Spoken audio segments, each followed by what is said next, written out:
Oh, hello. All right, so I wasn't expecting to be reacting to one of his videos so soon already, but he plays Soulframe, and yeah, we just watched a video on Soulframe and stuff. You know, the developers and everything, but let's get into it and see what he has to say about this game and him actually playing it so far. I don't know why it's so funny. Today we're going to be taking a look at Soulframe. I've been playing the game recently and can now finally talk about it. Last week they lifted the NDA for Preludes, which is what they are calling their ongoing pre-alpha testing. I spent the past few days playing the game, checking out the latest build, which is clearly a work in progress. In fact, I wouldn't even call this much of a game at the moment. Rather, they have laid the foundation with some of the major systems and features and are letting us play around with that core loop, but it definitely does not feel anywhere remotely close to a complete video game. Clearly still has a way to go, but of course it does. It's pre-alpha. See what I said in the last video, like, don't like seeing games so early, but I guess it's cool that they have something that people can actually play, but like you said, it's really not much. Okay, let's go. Alpha after all, but nevertheless, I played it, I can talk about it, recorded a bunch of footage. So let's dive into it. What is Soulframe and what do I think of it so far? So this is a third-person fantasy action combat game. You're going to go around fighting enemies, completing events, solving puzzles, and collecting loot. It blends the progression systems of traditional RPGs with skill trees, stats, and stuff like that, with a heavy touch of Warframe as well with its crafting and building systems. And all of this is set in a world where nature has been corrupted by this evil force whom we are here to fight back. The game is divided into two primary sections, let's call them. There is the top. I mean, I kind of already figured it's going to have like the same what's the word, mechanics, systems as Warframe. And if you ever played that, like it or hate it, those systems are ridiculous. You know, when you go to craft a weapon, you gotta wait like 15-24 hours for that weapon to be done, you know, crafted. It's ridiculous. Or you can just pay. Yeah, so if you don't like the systems in Warframe, you probably won't like this too much. But I don't mind it. Like I said in my last video, I used to play Warframe a lot until my friends and my family stopped playing it, because I used to play with my cousin and stuff a lot, and our friends. And after they quit playing, I mean, I kind of just fell off too. But I don't mind the systems, but you know, we have to wait a whole day after collecting the materials for a weapon or something. Oh man.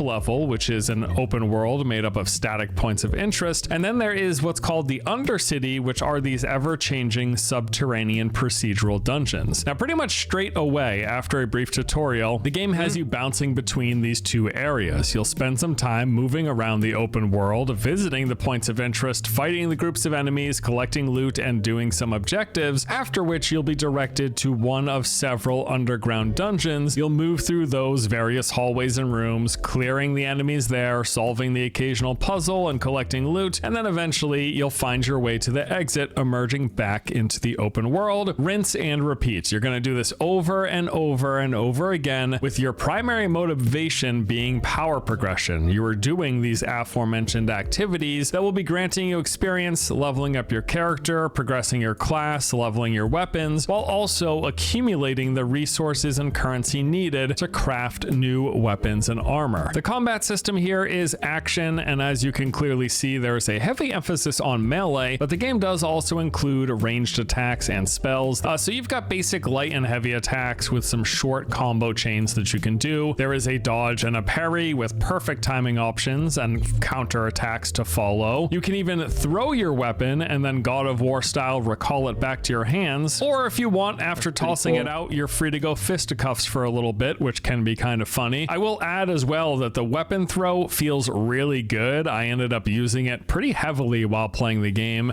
There are some contextual attacks in here as well. For example, you can backstab when behind an enemy. You have a lunging attack that you can do following a dash, and there's even a falling heavy attack variation, which sort of does a slam, but doesn't really slam. It's still some missing animations in here, I believe. And then finally, you've got your spells and abilities. So there are multiple classes in the game. They're actually referred to as packs. You select a pack that you want to play, and that basically determines your playstyle, your class. Every one of these packs come with 3 default abilities. Now, eventually there are going to be tons of packs, probably similar to Warframe, but right now there are just a handful. Now, the abilities for the class that I played, I can guarantee you, when they release the packs, you can either grind the materials to like craft them to build them out, or you can just pay for them.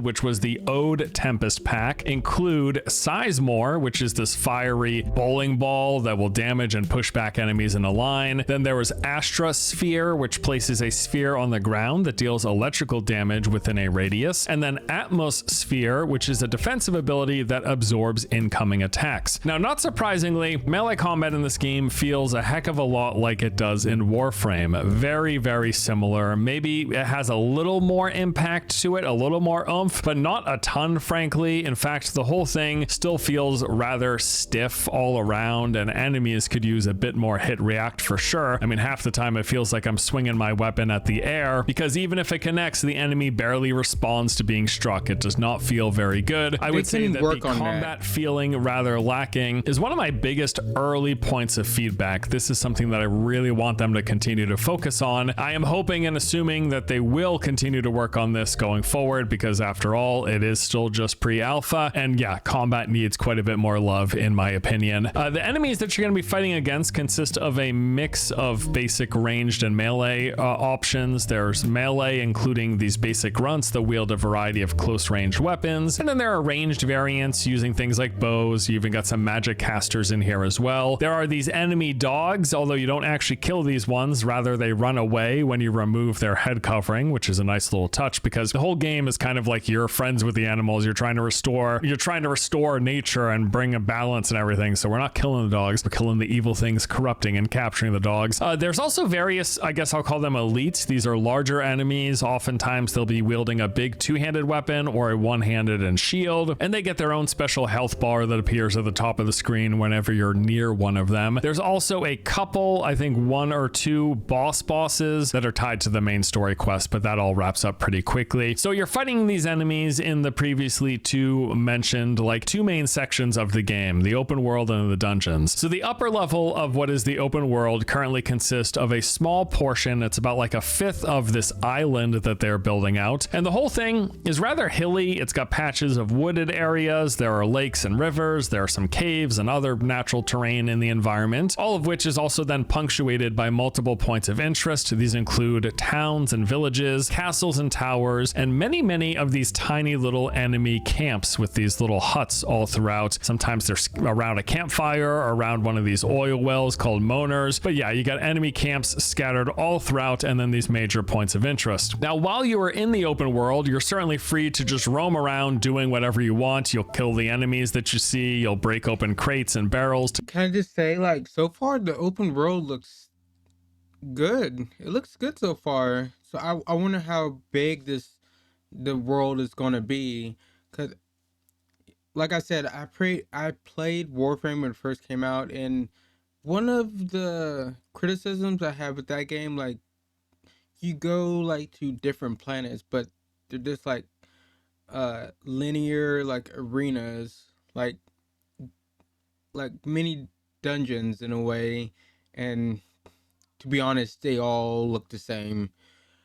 But I did play a little bit when they released like that that update where it has like an open world to it. I played a little bit of that. I never really explored that too much, but I want to see what they can do with this at least, because right off the bat, you know, it's a different style. It's an open world compared to like what Warframe started off as. So I'm excited, and I hope like the dungeons and stuff feel different. Like I said, that's one complaint I have with Warframe. We go do these missions and dungeons or whatever. I don't, you can like it or don't like it if they all look and feel the same. I'm just saying.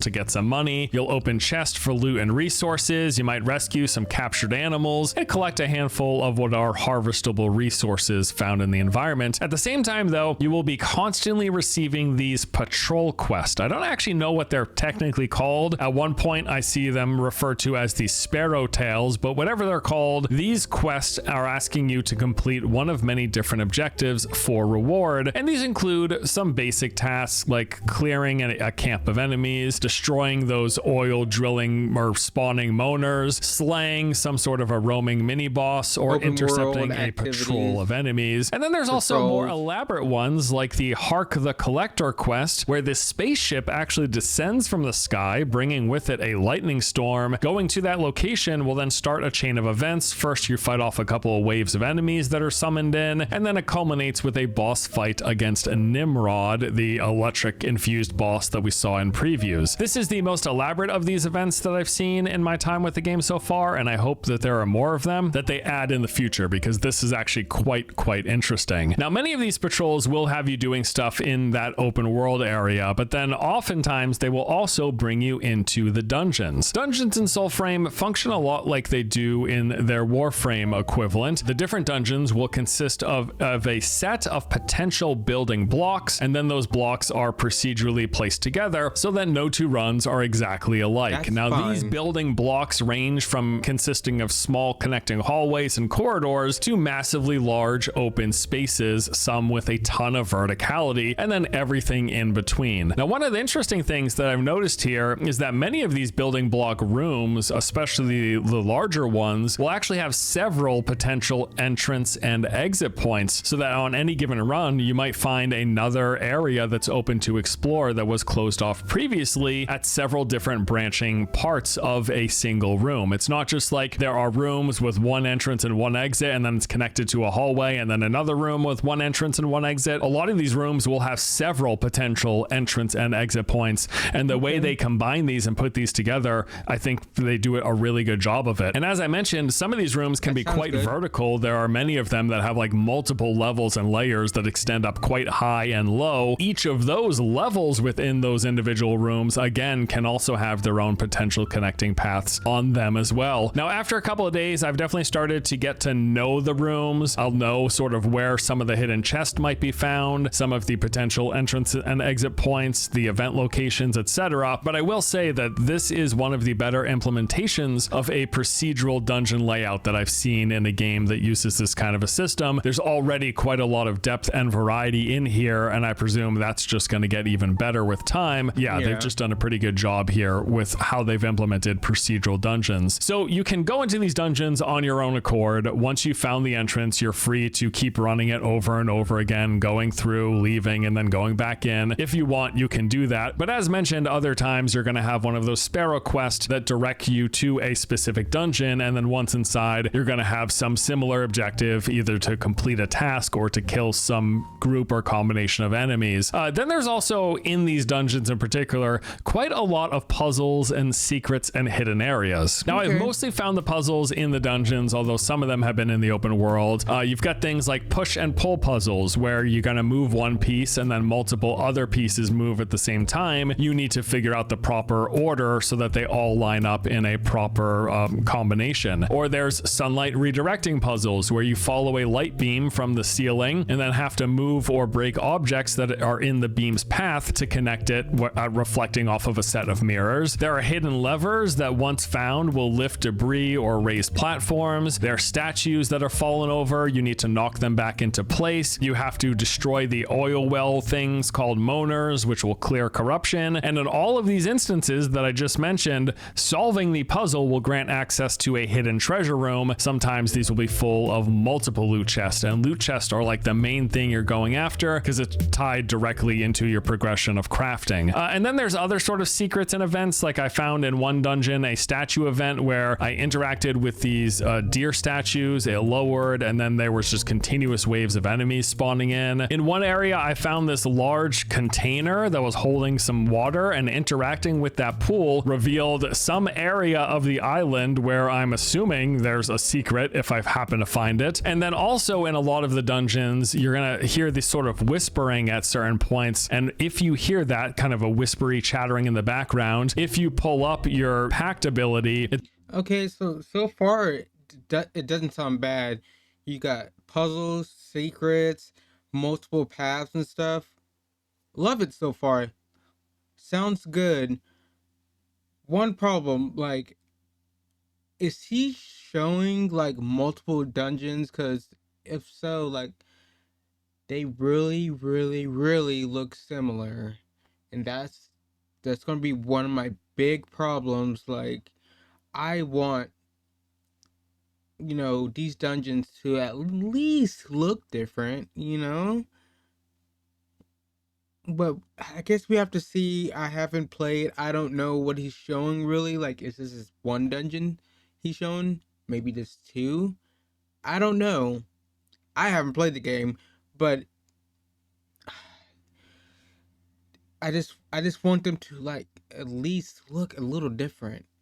it then reveals this fire spirit that you can sort of suck his soul in, and it gives you access temporarily to this super powerful fire imbued sword that you can use. Looks like they're also going to have a variety of mini games. The one that I've seen so far, I found at Avocot, that little sproutling creature, and he had this game called Regatta. So you have to move your 4 pieces from one end of a game board all the way to the other end. You flip a pile of coins, and then you get to move a piece 1 space for every number of those coins that are face up. If you land on an opponent's piece, it will reset them back to 0, and vice versa if your piece gets landed on. And then the first player to get all 4 pieces to the finish line wins. It's just a little mini game, but it's a nice touch for sure, right? There are 4 main NPCs in the game currently. These are referred to as the ancestors. There's Orlick, who is like a historian. He will track and catalog things you've unlocked, including locations, other ancestors, quests, and notes. Then there is the blacksmith, where you go to craft new weapons and armor. There is Vermina, who is all about cosmetics. You can change the color dyes of your armor here. And then there's Fen Jotar, and he is like the moat master. He's that fire guy that you find in dungeons. In your camp, he lets you place moats, which are enhancements into your weapons and pact. So you're gonna actually find and rescue each one of these ancestors. I mean, can I just say the graphics, the character designs and stuff, they look good so far. They already look good.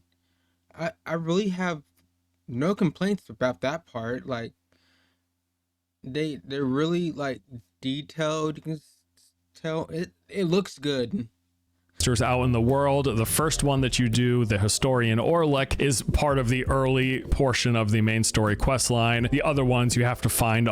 Look how detailed the player's arm is. That is so cool.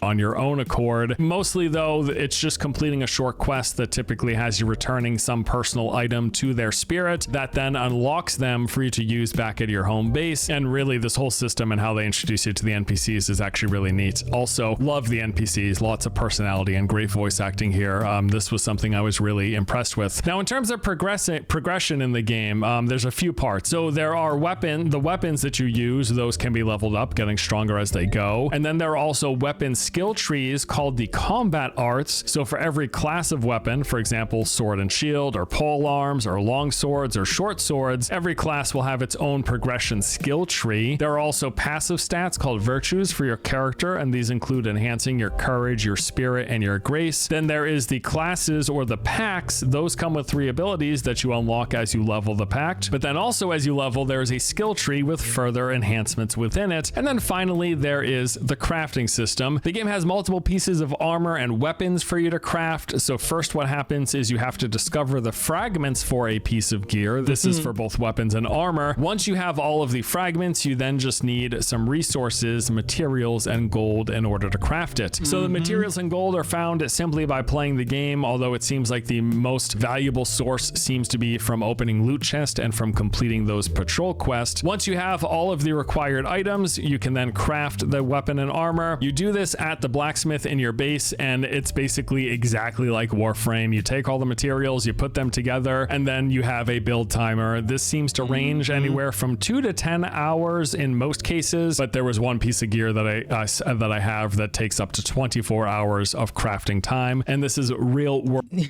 Yep. The probably like the characters or whatever they're called in this, totally forgot already. But the characters, they're gonna have a long timer. The good weapons and stuff, they're gonna have a long timer and stuff. I'm telling you, if you're not a fan of the Warframe systems, you're probably not gonna be a fan of this. Long timers. If you want to, fast track that, you can pay.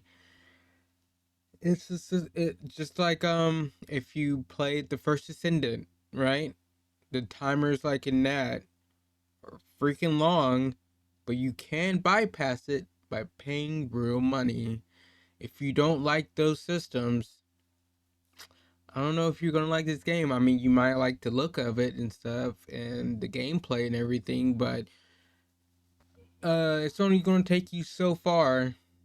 Because once you see something cool you want, and you see, because the material for it may be kind of easy to grind. Like in Warframe, it's not too hard to get the materials for it. It's just, you spend a few hours or whatever, 2 to 5 hours getting materials for something you want. Then you see, oh yeah, it's going to take 10 to 20 hours to actually get the weapon that you just grinded for, you just want to play with. It's going to be frustrating for some people.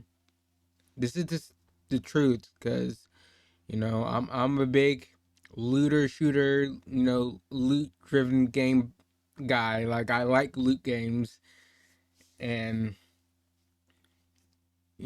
I kind of mind it, but I kind of don't. I'm kind of like in the camp where I'm kind of like in the middle. It's like, damn it, this sucks. But I may spend a little money here and there to fast track one thing, then next item I may just freaking just wait for it. And I understand if you don't like that. A lot of people don't. World crafting time, by the way. So if you start a 24-hour build, return the next day at the same time, that's when it's going to be available. Now, like in Warframe, this will no doubt be one of the main ways they are monetizing the game. It's going to be free to play. They're going to give you ways to pay to skip these timers. There will also be means in the game to skip those timers. It's just depending on how you approach it, and really depending on who you ask. And we do have to remember that, like you said, it's free to play, and that's one reason, like, I'm kind of okay with it, because these are free to play games. Warframe, First Ascendant, this game. If this was in something like I had to pay for, like Diablo 4, Destiny 2, I'm paying $50 to $60, $70 for a game, and you give me timers that I have to pay to fast track. I'd be a lot more harsh on it, but these games cost like no money. You can just hop in. If you want to spend, a few bucks here and there to fast track something or just wait, it's not that big of a deal. Warframe either has some of the best or worst free-to-play monetization in this genre. So it's a matter of perspective, right? Whether it's a good or a bad system. But yeah, that's what they're going with. Crafting with long build timers and lots of components for you to collect. All right, so currently, the gameplay loop of playing Soulframe, it basically looks like this. You start with the basic tutorial, and then there's a chain of like a handful of main story quests. This is how they introduce you to the open world, the dungeons, and to unlocking the ancestors. Now, once you finish that chain, which doesn't take very long, I want to say it was like at most like 2 hours or so. At that point, what you're going to be doing is wandering around the open world. You'll kill the enemies you see, you'll collect loot and open chests. You're going to get a patrol quest that pops up, one of those sparrow quests. You follow the bird to the location, you complete the objective that it asks, and then once that's done, you get your reward. You move around for a bit more, doing some killing and looting, and then within like 1 or 2 minutes, a new patrol quest pops up again. Rinse and repeat. Now, this has you going either through the open world or into the dungeons. Wherever you are, your primary thing is you're looking for loot, you want currency, you want resources. That's gonna... Now, you have to remember, this is a pre-alpha build, so they don't have a lot of stuff in the game, and it's not really that flushed out yet. So by the time this game comes out, they should have a lot more. I just want to see how big the world's going to be. I want to see all the dungeons in the game going to be different enough. You know, I don't want to go to one dungeon and head to the next one, get to the next one, and it just looks the same. Don't want that. But hopefully, you know, let's keep watching. Going to give you what you need to engage with the crafting, to get access to new weapons, to new pieces of gear. Although right now I should note, I don't think the gear has any stats, or if it does, it's not surfaced to you. All the gear just looks visually different and comes with some flavor text, but I've not seen anything about enhancing my character or set bonuses or anything like that. Maybe it changes in the future, but for the current build, that's how it is. So you're doing that entire gameplay loop. You're looking for the currency and the resources. You're doing the crafting to try new weapons, to get different looking gear. And then also, while you're doing that, in the process, you're going to be leveling up the various progression routes, leveling up your weapon, leveling up your pact or class, and leveling up your character to enhance the stats. Then also, in the ones that have them, progressing through these skill trees, unlocking nodes when available. And that is the game as of currently. Let's move into the pros and cons, what I like and what needs improvement. Things I like: the world and the concept. I love the setting. I love the nature-y vibes that they're going with, where we're rescuing animals. We're not killing the dogs, but we're setting them free. We're fighting back this evil force. The setting, the look of everything is really great. Speaking of which, visually, the lighting, the environment, the effects, I think all of this looks fantastic as well. I really like all of the puzzles and the hidden areas, the secret rooms, and how they're trying to keep things a little bit mysterious. I think the spell system is neat, and I'm excited to see how much variety they have with packs in this game. If it's anything like Warframe, we should expect quite a lot of these. The NPCs, the ancestors, I love these as well. Lots of character, great voice acting. I'd say my favorites so far are definitely Verminia, the blacksmith, as well as the little sprout creature. They're just all really well done. Lots of character, lots of personality here. And then again, it's got that progression system with those heavy Warframe routes, which, you know, you either love it or you hate it, depending on who you ask. Now, as for points of feedback, as mentioned, the combat, it just still needs quite a bit of work. It feels very floaty, really lacks impact. Enemies barely react to being struck half the time. Don't love that. They need to keep making this better. Also, in terms of combat, it is just incredibly easy, like face roll difficulty. If you've been watching the footage, you might have caught wind of that. There's almost zero challenge in this game. I think over the course of playing for 3 days, I might have died 2 times, most, maybe even only 1 time. Like, there's just no challenge whatsoever, and I hope that's something that they add in the future. Speaking of adding more content across the board, both in the amount of content, like the amount of explorable space and the number of dungeons, but also in the variety of content. I'd love to see a lot more variety. Again, pre-alpha, all of this is expected to be coming, but I'm just nevertheless giving my current points of feedback. Would also love to see some more movement options. Right now, you're just running. I'm not talking about like going to Warframe levels of like sliding at full speed, double jumping, twirling through the air, time slowing, moving. Like,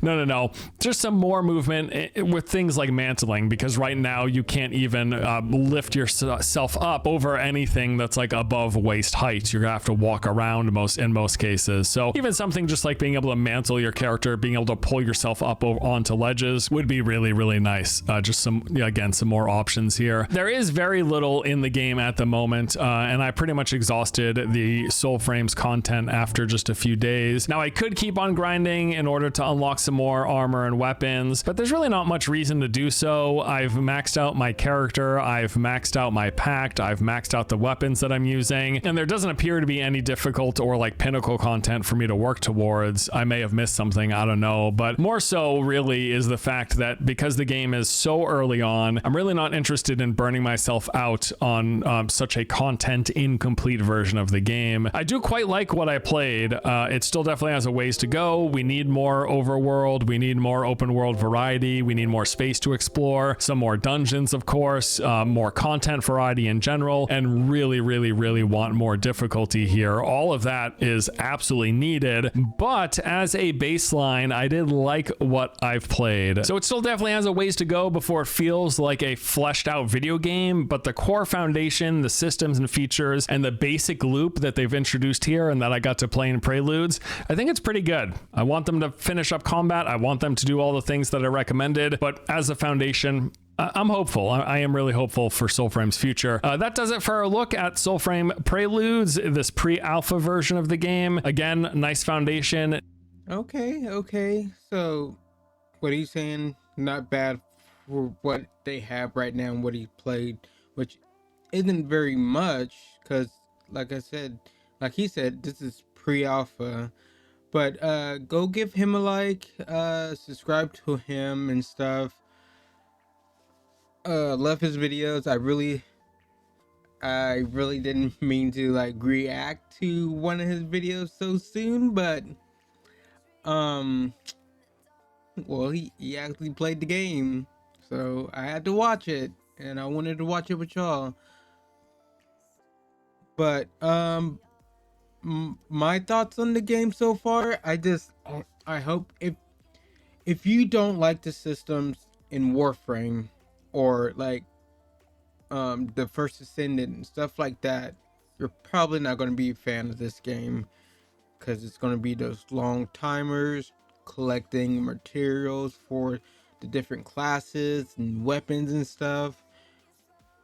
But personally, I really don't mind that, like I said, in a free game. And I like the world, I like fantasy. I hope like we have more range classes, like an archer, a mage, or something like that. This is fantasy, so maybe they're working on that in the background, because we're going to have more than one class. But that's and I hope, like I keep saying, the dungeons look different and feel different, at least a little bit.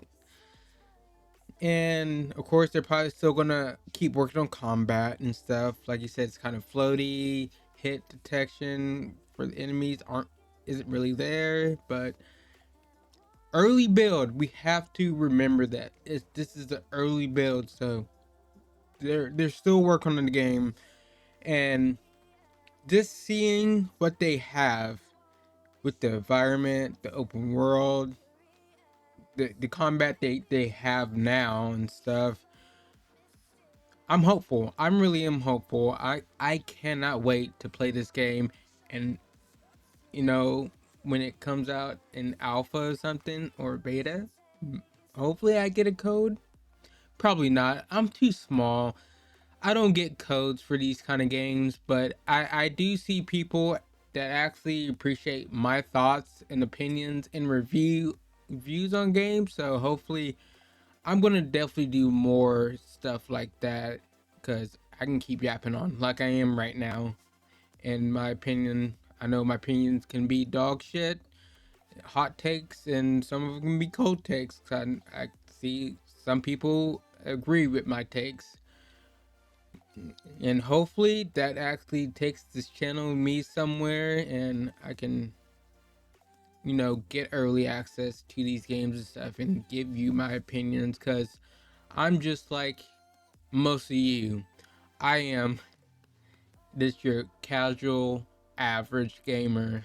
you know I try to spend as much time as I can in these games, but sometimes I can't.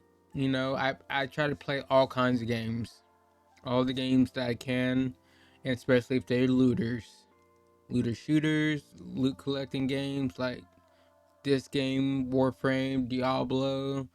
you know I like loot, but I would love to get like uh my hands on this early so I can be like, just give you my thoughts, because I always give you my honest thoughts on games.